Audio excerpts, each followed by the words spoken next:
One day, using my transportation for disability people, I met a driver who invited me to go to an adoration group on Saturdays. The name of that church is Blessed Sacrament in South Dallas. And they will get together for about 2 hours, at first with worship and then Bible readings. And the leaders of that group were actually from the same hometown that I am. And I went there, and it was like drinking water in a desert, because I was not attending any church. And even though at home, I always would talk to God and pray. So when that happened, I felt very welcome. I felt that God was bringing me to His home, because He did not want me to be away from Him. He wanted me to keep showing me His love and His mercy for me.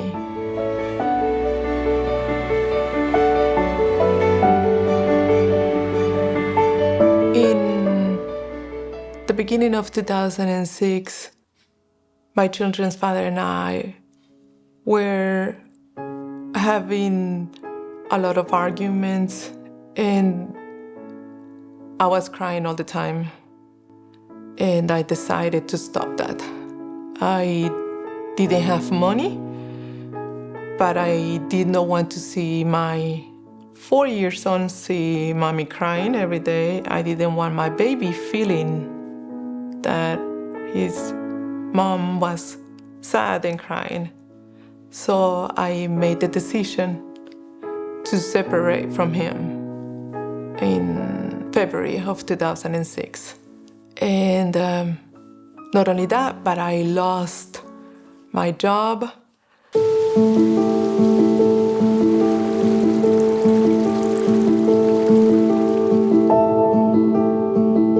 I remember another angel that God also put in my life to guide me at Ernesto's daycare, because every morning when I would go to drop off Ernesto to daycare so I can go to look for a job, his teacher, Dulce is her name, Dulce, and she told me, Claudia, why don't you go to Social Security and apply for disability benefits? I didn't know what she was talking about, and I didn't think that that would be quick. And I was almost 6 months pregnant, and I needed to have a job soon so I can buy diapers, pay my mortgage, because I was going to lose it. They were about to foreclose because it was almost 3 months not paying it. And I said, no, that's fine. I don't think that's a solution right now. But then at the beginning of June of 2006, I was already 6 months pregnant. I went to take my son to the dentist, and coming back home, I fell down. And not only that, but the day after, my oldest son Ernesto got really sick with an infection, and he was admitted for half a day at the clinic. And while I was there, I started crying and begging God. I feel very lost. I think I'm not able to look for a job anymore, not only because I was already 6 months on my pregnancy, but also because my foot, I was not able to move around freely like I did before, even though I was not able to see, but I was able to walk. And I remember while I was praying, please show me the way. Please tell me what to do for me and my children. And I remember the teacher from the daycare. I felt that God told me, Claudia, listen to the angel that I'm putting in your life. You need to go to the Social Security Administration. So once my son, Ernesto, got better from his infection, We went to the Social Security office.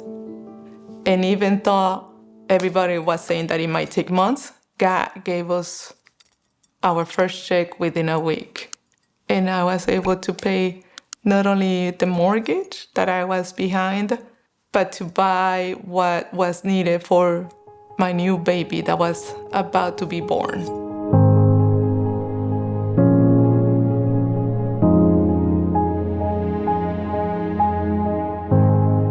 And when that happened, God told me, Claudia, I need you to be at home and taking care of Ernesto and Christian.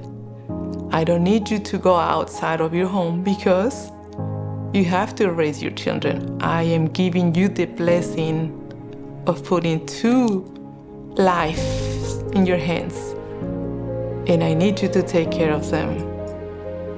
And I understood that while I was praying and leaving everything in his hands and telling him, I don't know what's coming, but I know that you do.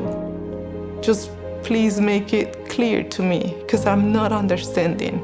But later on, through the Texas Commission for the Blind, God gave me this job at home, where I can not only be able to provide what my family, my home needs regarding money, regarding mortgage and things that we need to pay, but also being there for my children 24/7. Working at home, they did not need to go to a babysitter throughout the summer or through vacation time. When they were sick, I didn't have to miss work because they were at home with me.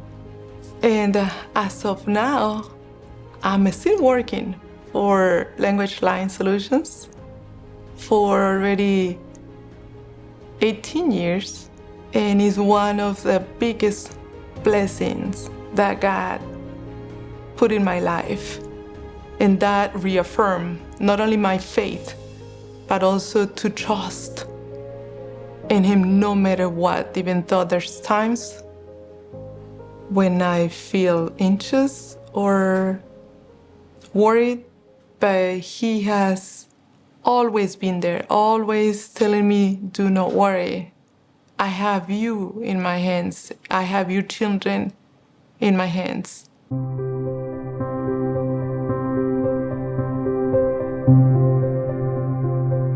Even though, since then, of course, not only going to Mass, but, going to retreats and things like that. But people usually will pray for me because, they don't understand sometimes that I feel very happy, very grateful. I have a neighbor who will saw me walking to the corner to meet my children from the elementary school, thinking, poor lady, she's walking there with her cane, her life is gotta be hard. And I always, when people will ask me, yeah, do you want us to pray for you? Of course, I will always say yes. I love people praying for me. And the first time that I prayed for someone, it was a totally different experience. Not only because I am not the only one in need. I am not the only victim here. You know what I mean? Not all the attention is to me. It's not only that, Claudia, yes, you are blind, you're a single mom, and you are the only one who has a life that is really hard. There's a lot of suffering everywhere. And I didn't realize, that I can do that for others, pray for others. I always felt I'm so used to people want to help me, to move around, to pray for me, But I was not able to give something back to others. And when they invited me to be a part of it, praying for others, doing something for others, giving something from me to others, it's even a better feeling, a greater feeling.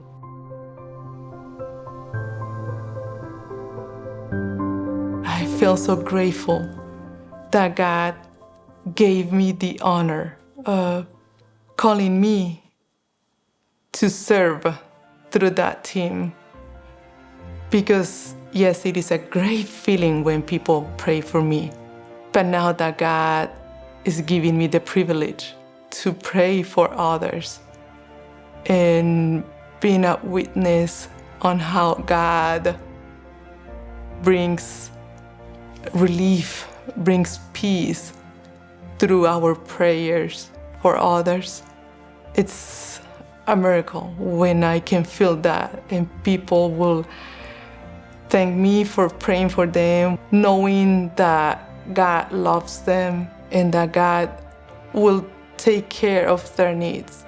It's been a few years since I have been doing that, and every time that I pray for other people, I thank God for choosing me to be part of that team, for choosing me, that even though I think that I cannot do anything for others, but He's telling me, yes, Claudia, you can do other things for others, and it's a blessing that He's giving me so I can give something back from compared to everything that has given me in my life.